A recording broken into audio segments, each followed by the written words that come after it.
CASAT Podcast Network.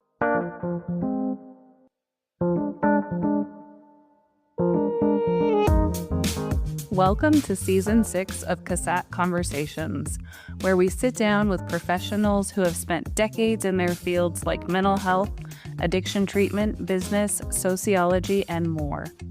In this special season, our guests share valuable wisdom from their careers, reflect on what has kept them grounded and inspired, and offer advice for future generations.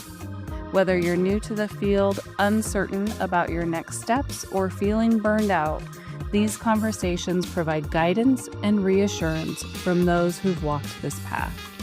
Let's dive into today's episode. Today, we welcome Mary Dunn, a retired licensed clinical social worker. Hi, Mary. Hi, Heather. It's a pleasure to be here. Thank you. I'm so happy to have you. So please share with us your career path and the key experiences that have defined and shaped your journey. Gosh, I will have to start in 1971 when I graduated from the University of California in Santa Barbara. And quite accidentally, I got a dual degree. I was studying sociology because that was going to keep me employed. But at the same time, I was fascinated by anthropology. So anytime I had an extra credit somewhere, I would be taking anthropology classes, primarily cultural anthropology, and they really kind of blended together.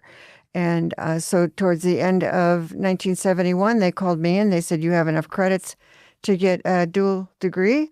And I said, "Well, sure, let's do that." And so that was 1971. And even then, because of the sociology degree, I knew I wanted to be helpful to people. So that's how that started. Then I worked in the casinos. It was a tough time in the economy, and I couldn't find a job. So I took a job in the casinos up in South Lake Tahoe, and it was perfect, absolutely perfect for me because I was outdoorsy. I love to ski. I love to camp. I love to hike, water ski, and in the winter snow ski. And it was nirvana. It was perfect for me. So on my days off, as long as they were Monday or Tuesday, and all the tourists had gone home, I had the slopes to myself, and it was magical. It was really great. So I began thinking in my late 30s that I didn't want to grow old in the casinos. That started to kind of nag at me. And as luck would have it, I completely destroyed my right knee skiing. So I was off work for 6 weeks after surgery, this, that, and the other thing. And I thought, well, no time like the present. So I started applying for jobs at the state of Nevada. And they called me back and asked me to take a test. And at the time, so the knee that was destroyed was my right knee, so I couldn't drive. So a friend of mine took me down to Carson City, and I took the test. And this was some 20 years after I'd graduated from college. And I took the test and somehow magically scored in the top 5 of the state. And to this day, I don't know how that happened. But then I started getting interviews for social work jobs, and I was hired in Elko, Nevada, in Child Protective Services. I had no idea what I was getting into, but I said yes, and off I went. And I moved there in December 1991. And my training was, here's the Nevada Revised Statutes, here's the Nevada Administrative Code, read these, and then, come back and we'll discuss them. I had no idea what I was looking at. I really didn't know. I was so naive. So then I followed another social worker around for a week, and then I was on my own. And I had absolutely no idea how people treated their children because I only had my own life experience to draw on. And it was frightening. It was absolutely frightening. But in a way, so remember in college, I wanted to do something to help people. So I thought, well, I am helping these families, raise their children or whatever. They didn't necessarily want my help. And that was always an interesting factor. But there were a couple of cases in Elko where people actually were able to change, and I learned through going to seminars and things like that to maintain my social work license. I learned about first order change and second order change. And first order change being you get a speeding ticket and you slow down for a little while, and then you continue to drive like you always have. Second order change is you drive so that you don't get another ticket, and that's the way you continue to drive forever. So I learned this by going in and talking to families and seeing the house that was just absolutely a mess and saying, you got to clean this up and I'll be back in 3 weeks. And they would, go along with the plan, and I'd come back in 2 weeks instead of 3 and surprise them. And they were nowhere near ready. And then come back in 6 months. And it was the same situation as when I first entered their lives.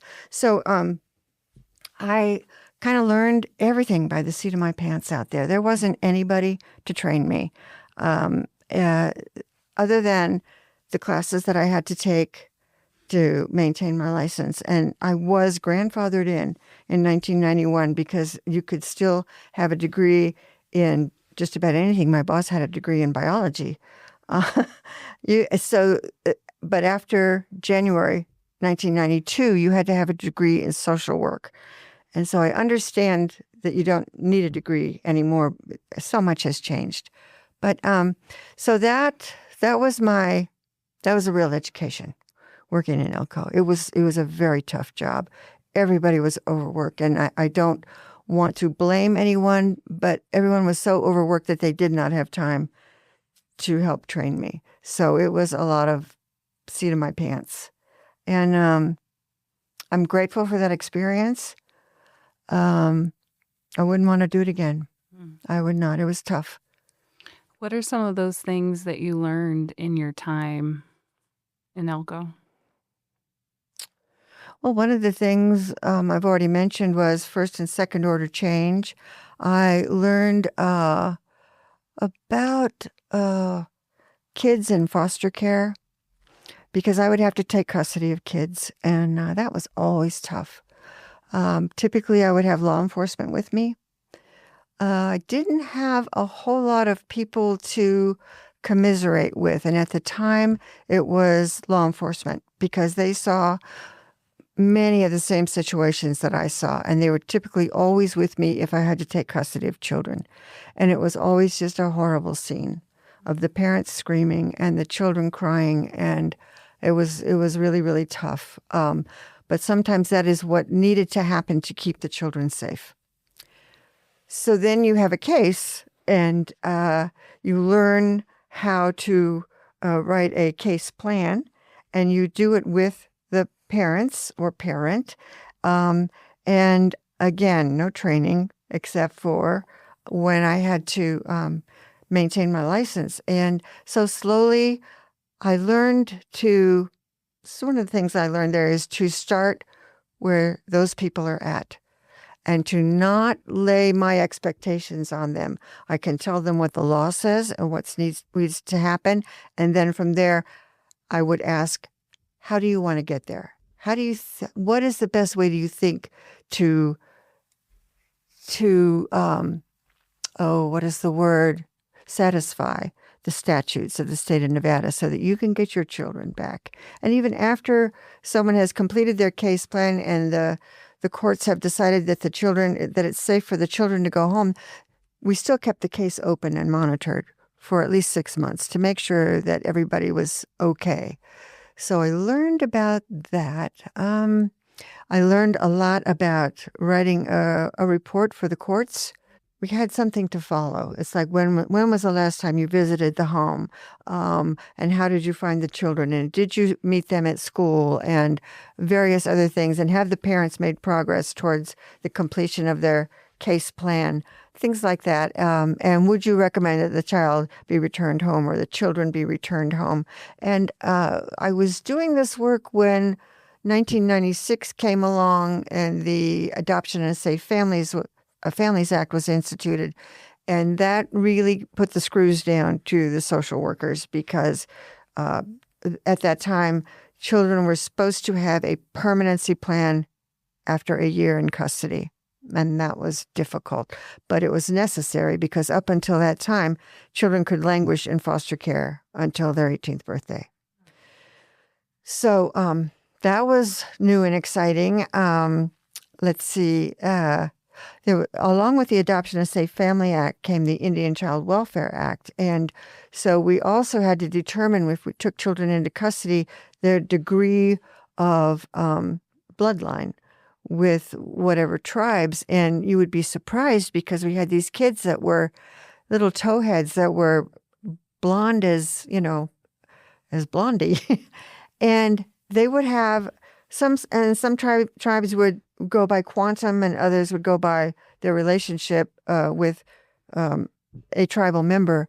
And so we had a couple of cases where the Indian Child Welfare Act had to be enacted, and the tribe would have the opportunity to take custody of the child. Most of the times they did not do that, which I thought was strange. But so that was another thing that I learned was about the Adoption and Safe Family Act. I saw it in action, and the same with the Indian Child Welfare Act. It was always like foremost when kids come into custody, find out where they belong. I also licensed foster parents while I was out there, as if we weren't, buried enough with the caseloads that we had. But to me, they were the saints in the program, absolute saints, because you could call them in the middle of the night and say, I've just picked up this child on Interstate 80 and they're still in diapers, and can you take them? And off you go to the foster parent. They were just so accommodating and so wonderful. And I've heard horror stories about foster parents since that time, but we didn't have any of those in Elko County. None at all. And where did your career go after Elko? So, my parents lived in Sacramento, and my mother called me one afternoon and said, "Your dad's going in for quadruple bypass surgery tomorrow." And I panicked and called my boss and said, "I'm leaving. My dad's having surgery." And I cried all the way across the state of Nevada and just realized that I wanted to move closer to home. Not that I could prevent anybody's death, but I could be there for the other spouse, or at least closer than Elko, because Elko's like almost 300 miles from Reno. So I landed a job in Reno at the welfare division, and that was in 96. And there are all these kids that have aged out of foster care on my caseload. Applying for benefits. And that part was really interesting because I don't think I ever thought about what would happen, what happened to the kids once they aged out. It never really crossed my mind. And there they were, not my full caseload, but I'd have 2 or 3 there that had aged out of foster care, had no skills. The girls usually had a child, so then they would qualify for assistance. And it was fun working with them. And it was challenging working for the welfare division, but not nearly as challenging as working for child welfare, for Child Protective Services. And it was at that time that I told my boss that I absolutely hate home visits. I can't do this anymore. I said, it just is so invasive. It's so intrusive. I just hate doing it. She said, "Well, this is going to be your life unless you get a master's." So I got a master's. And I'm so glad she just basically said, "Okay, you can have your social work license and you'll be doing home visits until you retire, or get a master's in social work," which is far more marketable in so many other areas. And I knew I wanted the mental health track, which they didn't have here. But you had to get a master's first before you could apply for a clinical internship. And what I need to backtrack here, because in 1987, May 22nd, 1987, I was shot in a drive-by shooting, coming home from work in the casinos, and it took off the back of my head. It did not enter my skull, but it was enough of a trauma that I wound up in the emergency room and spent the night there as they Novocained up the back of my head, shaved it, picked the buckshot out. It just went on till probably 6, 7 o'clock in the morning. And I had a mentor at that time, and she said, well, you need to get into victims counseling and you need to get in now. So I was obedient. And obviously, I wasn't hurt really badly. I was just scared to death. It was very traumatizing. I couldn't drive for, I don't know, it was probably a few weeks. And then when I was driving again, I was terrified, even at oncoming traffic.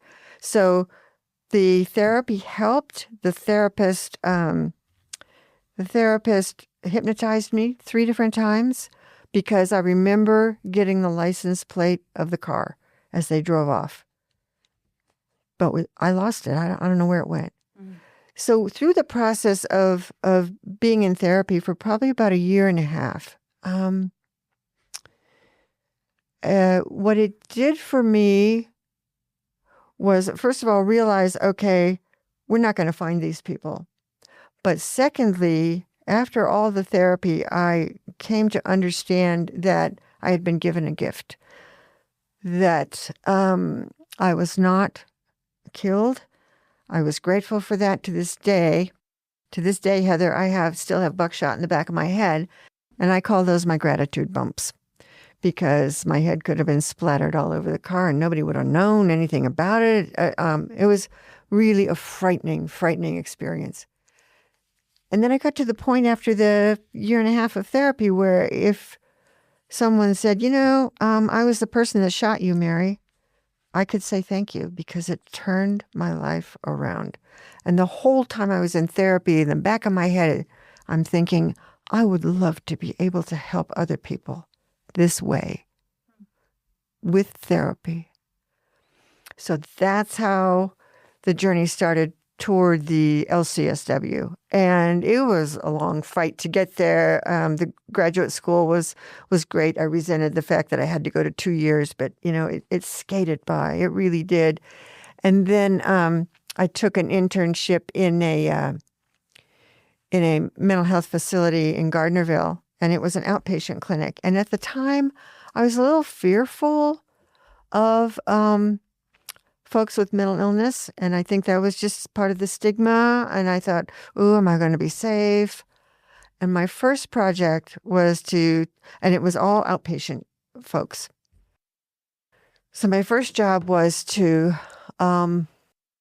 take the van into Carson City to all the different thrift stores, because we were going to make scarecrows, and it was a little project. And so I took the van into Carson City with all the clients that were interested in coming, and we'd go from thrift store to thrift store, and I'd identify myself as a psychiatric caseworker working at Douglas Mental Health, and we're going to make scarecrows. We'd appreciate it if you could donate anything at all, and they were wonderful.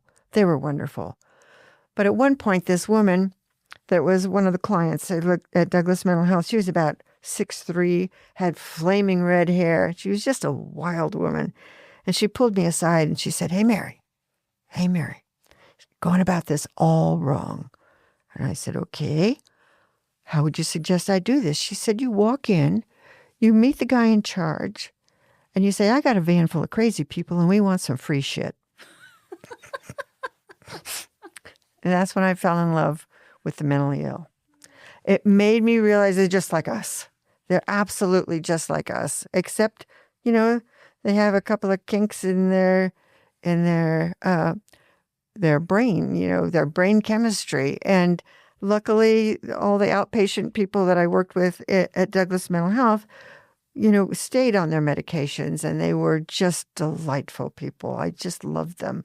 So that was the part of my journey where I was convinced that I was meant to work with the mentally ill.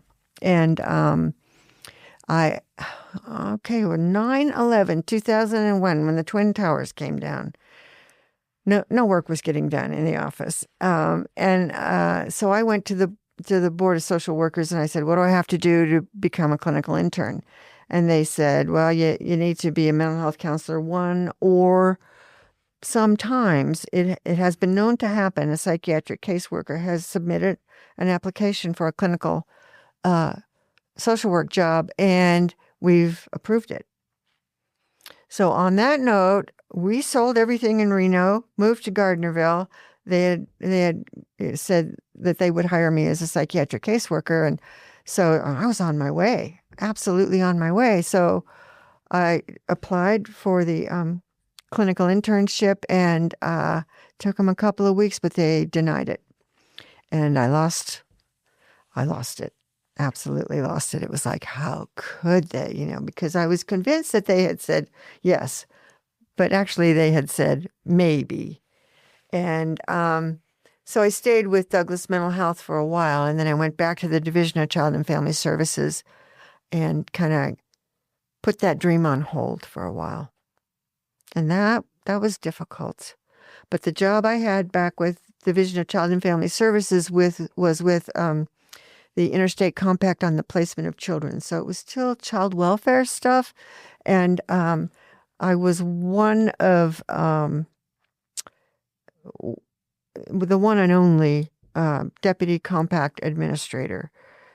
And each state in the union has one Deputy Compact Administrator. And what we would do is if we have kids in foster care or in a pre-adoptive placement and they're in custody of Nevada, but they have relatives in Vermont, then we would ask Vermont to do a home study and do background checks, things like that, to see if the proposed placement was going to be okay for the kid or the children.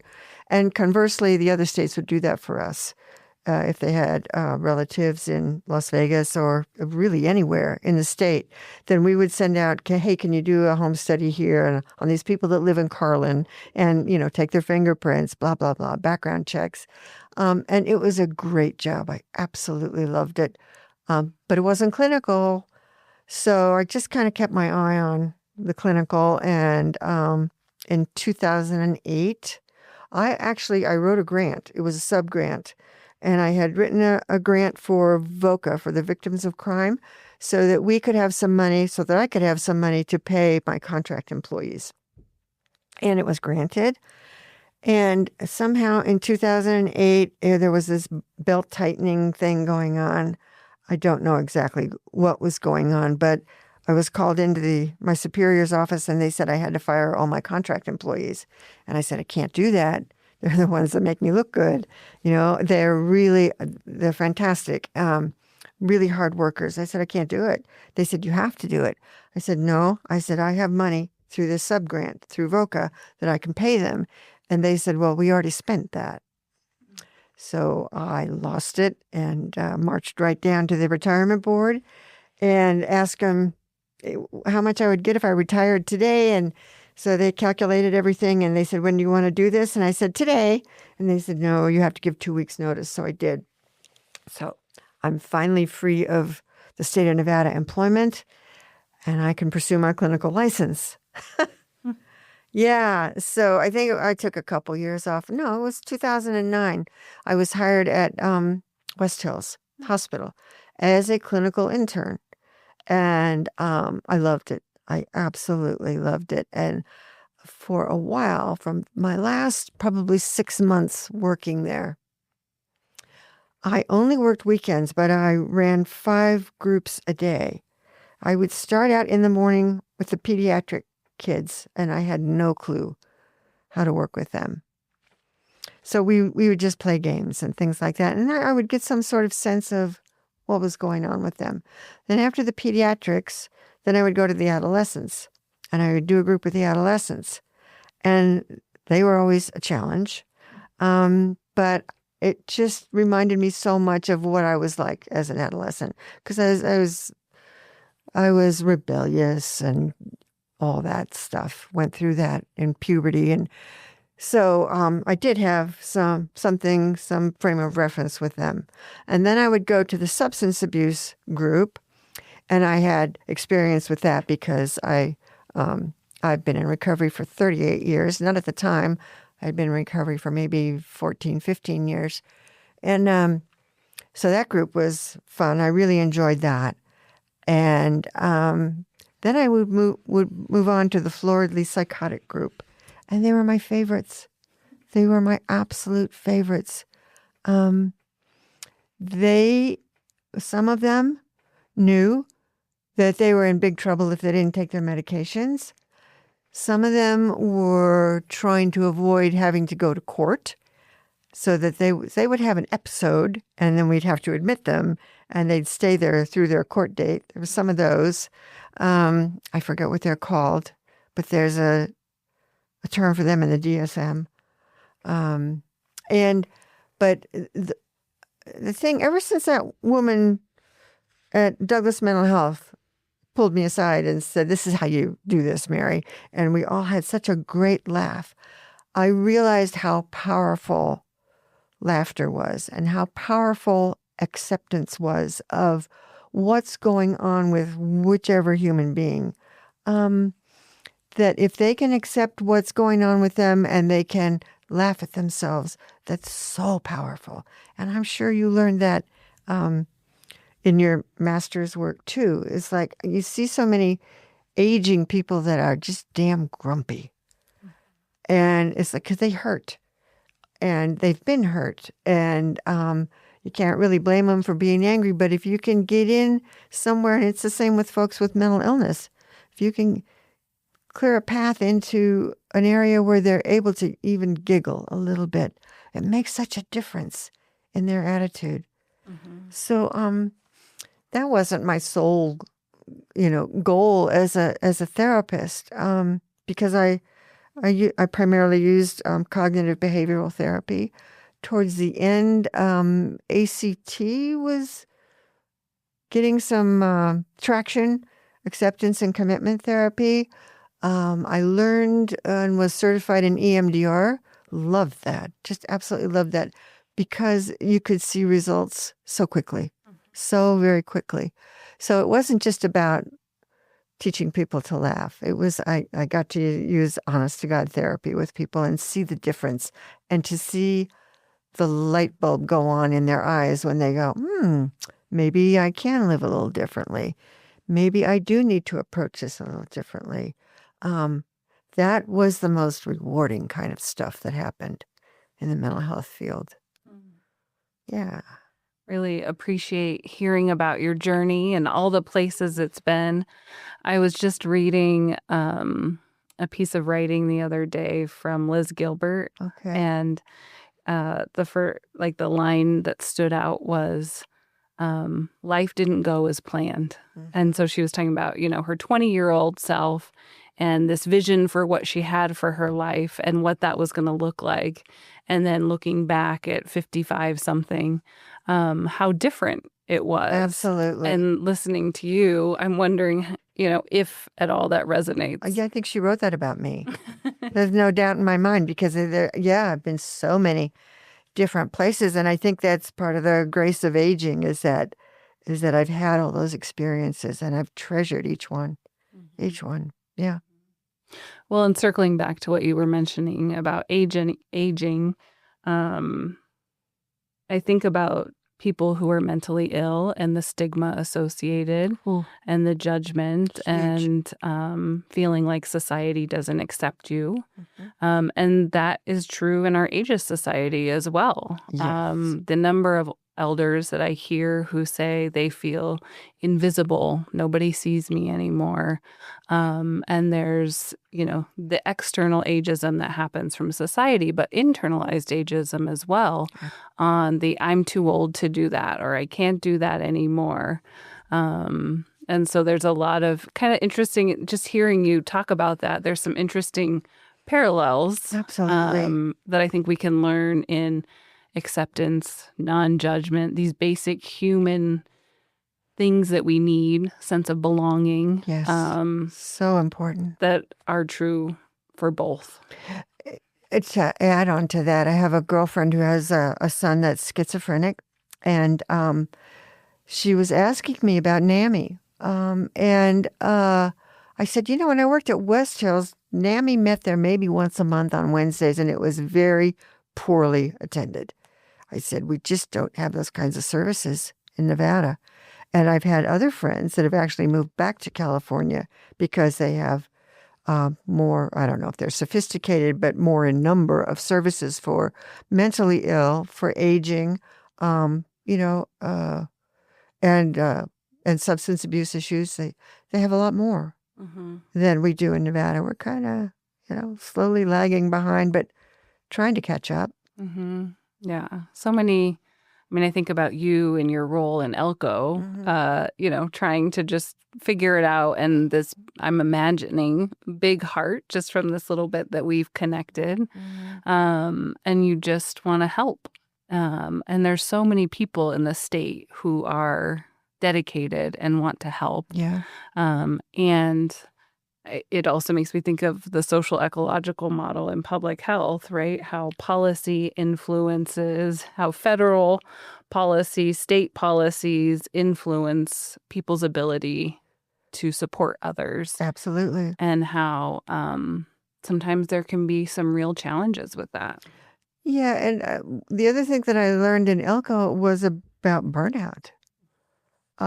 It's like, yes, there are all these wonderful policies that come down from the federal agency down to the state and then down to the county. And we were so overwhelmed all the time that there was a lot of burnout. And I did learn to take mental health days because I needed it. I needed just a day for me. And I would, when I got there, I moved there from Tahoe, and I thought, oh my God, there aren't any, well, there are big mountains out there, and I did discover them, the Rubies, but I bought a 4-wheel drive, and I got to know the lay of the land, and I just fell in love with Eastern Nevada. It's just absolutely gorgeous. So I would take a mental health day and just go and drive and go exploring and go find something. I found some elderberry patches in the Ruby Mountains, and I picked a bunch of elderberries and made elderberry jam for everybody in the office. And when I left Elko, they said, "Yeah, we're not going to miss you too much, Mary, but we're going to miss your elderberry jam." But that was one of my, just go out in nature and chill. It was so essential. Well, I'm also imagining that you had some secondary traumatic stress. Absolutely, I did. Absolutely. To this day, if I'm in the grocery store and I hear a child being hit, my head flips around and I am ready to go to war. And it's like, okay, Mary, take a breath. Take a deep breath. And if there's something here that you need to report, then that's what you do. But you don't get in the middle of it, So, yeah. And this is how many years later? This is 20-some years later. It's just, yeah. I'm imagining there's a physical, a body response that happens when you hear Physiological, yes, ma'am. And then the thoughts that come and yeah. I had a case where an 18-year-old girl had been raised by her mother and her stepfather, and her mother always had a boyfriend on the side, so the stepfather was sexually assaulting the older girl. And when she turned 18, then she turned him in. And we did an investigation, even though she had already turned 18. And that was out in Jackpot, Nevada, which was a long ways from Elko. The police helped me with that. And they actually somehow, there was a woman in New York that this same stepfather had been her stepfather and had sexually assaulted her for years. I don't know how the police got onto that, but she refused to come to Elko to testify at the trial of this child molester. So the other issue was that she had moved out and she had a younger sister and a younger brother. And we took those two into custody because it was just too scary. And, you just don't know what's going to happen. So there was this huge trial, and the 18-year-old girl testified, and she was really traumatized and cried and wept. And stepfather was this scummy-looking guy. Your idea of what a child molester would look like. He could have been the poster child. And he wasn't convicted. And I had a really tough time with that. And I remember going home and just laying on my bed and just being devastated. And then the next day, I ran into one of the police officers that had worked on the case with me, and he goes, "Oh, I saw that same guy trying to cross the street to get into the Red Lion Casino. He said it took everything I had not to run the guy over." And I thought, just that made me feel like I'm not alone. I'm not alone with my disappointment. The police officer feels the same way. It's like okay, the law didn't get him, but we could. So I think that was the biggest disappointment I had out there. And it wasn't too much longer after that I took the job here in Reno at Welfare. Yeah, those cases that stick with you. They do. Mm-hmm. They do. Oof. Mm-hmm. As you look back at your career, is there anything that you would approach differently? Yeah, there's a lot. Well, not a whole lot. But when I thought about this question, I think that when I went from the casinos to Child Protective Services, I should have asked more questions before I accepted the job. But I didn't know what questions to ask. At that time, I was just desperate to get out of the casinos. And then once I got there, everyone was so busy, no one really had time to sit down with me. And I also didn't know the questions to ask. But they would come up from time to time, and then usually I would pull somebody aside and say, how did you work this, or how did you work around this? But everyone was so busy and I wasn't assertive. I wasn't assertive enough. And I think I could have done a better job if I'd had more instruction. I lived for the classes that we needed to have to keep our license going. I just lived for those, primarily because they weren't in Elko, and we got to come to Reno for a while and I would come to all the, was it the BETA conferences, Bureau of Alcohol and Drug Addiction? They would have a conference every year, either in Reno or in Las Vegas, and I always hit those. Those were fun. But what would I just think that, well, and this is totally unrealistic, that if I were a different person, I would have handled things differently.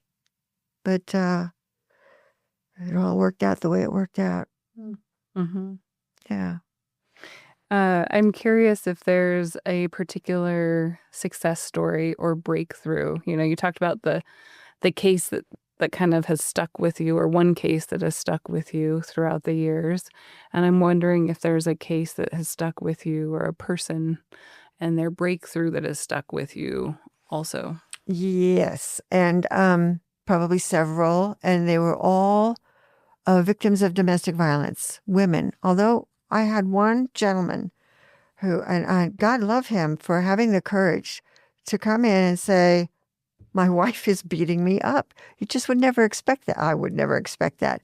So I had 2 or 3 women that I worked with that were victims of domestic violence, and I got a couple of them out of that situation, and a couple of them, and I continued to work with them.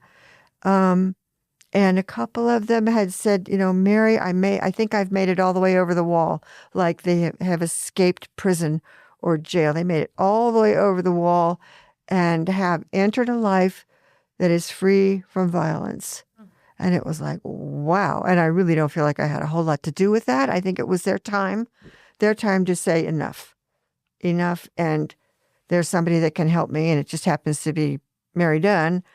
But I was able to get them out of that situation and get them to shelter. And that was another thing about Elko, is we didn't have those kinds of services in Elko. We did have a domestic violence shelter, and one teeny tiny mental health facility, but yeah, it was tough sledding.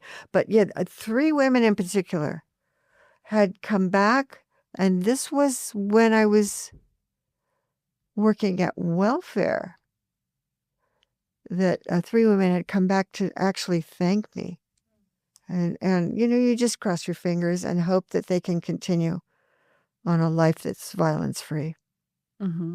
Yeah. Well, it makes me think about first order change and second order change. Exactly. Yeah, it's interesting to think about those in the context of domestic violence, which it's like there's a lot of complexity there, but get all the way over the wall. But then what? They have no skills. They have no training. They have 3 children. And this guy that used to beat them up regularly had a job. Yeah, it was. So second order change was, so many of them said, I hook up with the same guy, Mary. It's the same guy every single time. He just has a different face. So then it's like, okay, well, what is it about you that you need to hook up with these people that are going to harm you? So we kind of work from that angle. And my favorite part of all of it was when the light would go on and they'd figure out, oh, maybe I do have something to do with this. And it's just so special. Yeah, and it's, I don't always love the word empowering, but in this case, right, to see that, oh, I can change myself, and that's going to impact or have a ripple effect on my relationships and who I choose.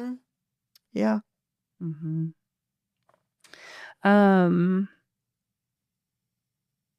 What would you say has been the most fulfilling aspect of your career?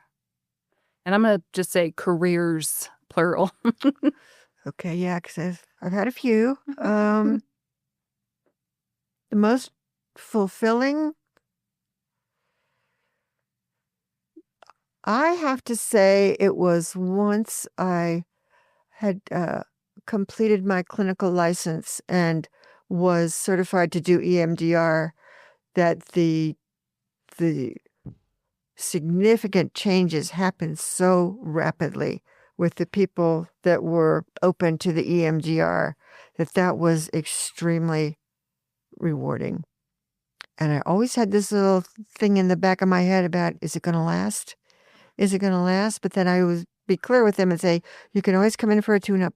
You can always come in for a tune-up. And I remember one lady did come in because she was in a weird situation, and with a son of hers that should be out of the house but wasn't, and had his girlfriend and her child living in the basement. Anyway, long story short, I just kind of helped her become empowered. There's that word, to be able to stand up to the situation and say, this is not acceptable to me. And she got beaten down kind of psychologically and came back and said, can we do this part again? It's like, absolutely. Absolutely. So I think that was the most rewarding, was being able to help people, which was kind of what I wanted from the very beginning. So what words of wisdom or practical advice would you offer to those just beginning their careers? To never say, now I have seen everything. Or to never say, now I have heard everything, because, it was just really kind of something superstitious that I stopped saying it a little, early in my career, whichever one it was, because then inevitably something more horrific would happen, or that I'd have to investigate, or someone would come in with a horror story, like the lady that came in whose father wanted someone to shoot up heroin with him, and he didn't have anybody, so he started shooting her up with heroin when she was 8 years old. It's like, oh my God, what kind of chance did she have? What kind of chance did she have? So, yeah, careful. And then I loved networking, absolutely networking. I also because the people that you network with can come in handy in the most strangest times. You can say, "Whoa, let me call so-and-so because they've had experience with this." And then also, it was real important for me to not let my ego run rampant with people, and to not think that I knew everything and that it was okay for me to ask my supervisor or to say, "I don't understand this.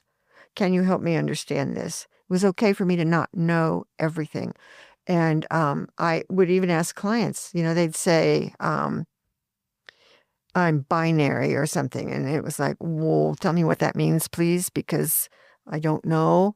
And I think that has to do with kind of an ego deflation. It's like, it's okay, Mary, that you don't know everything. It's perfectly okay. And that would be some advice that I would say to people entering the field. It's like, you aren't ever going to know everything. It's just not possible. So don't be afraid to ask questions. And then I'm not sure when this happened to me, but it became crucial to everything that I did in all the different jobs that I had, was to treat everyone with unconditional positive regard. And that's where I learned that I had some prejudices. I had some stuff going on. I just remember working with a woman that was a recovering meth addict. And I just didn't think she was doing it right. And it's like, wow, what an ego, Mary. But I had this aversion to her. And it's like, so then when I have these talks with myself, it's like, hey, you know what? She's doing the best she can, just like you are. So let it go. Let it go, Mary. I don't know everything, and I'm not in everybody's head, and I don't know the circumstances that they came from or the culture. Keep an open mind. Keep an open mind. And absolutely take care of yourself. Put your mask on first, like they say in the airlines. When you're on the airplane, and if the oxygen masks come down, you put yours on first, and then you help your child or whoever's next to you. And that rings so true in any kind of human services. It's like, take care of you first. And when you're starting to crack, take a mental health day. Take a week. How much time have you accumulated? Ooh, go to Tahiti. Whatever. Or, I liked massages. Those really help me get rid of all the toxins that build up. I like those. Yeah. Well, it has been a joy to be here with you today. I have never talked so much in my life. Any final thoughts before we wrap up? I just am so grateful for this experience. It seems like I have held all this stuff inside for so many years, and this has been the grand opportunity for me to be able to let it out and possibly let it go. Yeah, thank you. Thank you for this opportunity.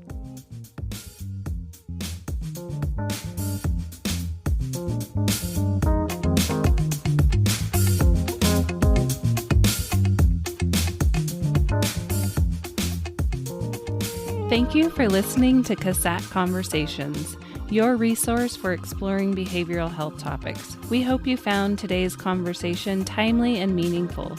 Please share this podcast with your friends and colleagues. If you want to learn more, visit us at our blog at CASATOnDemand.org.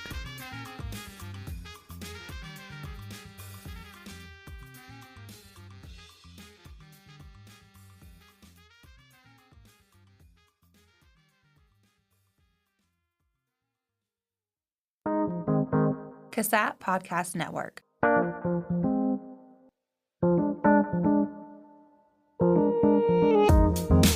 This podcast has been brought to you by the CASAT Podcast Network, located within the Center for the Application of Substance Abuse Technologies, a part of the School of Public Health at the University of Nevada, Reno. For more podcast information and resources, visit CASAT.org.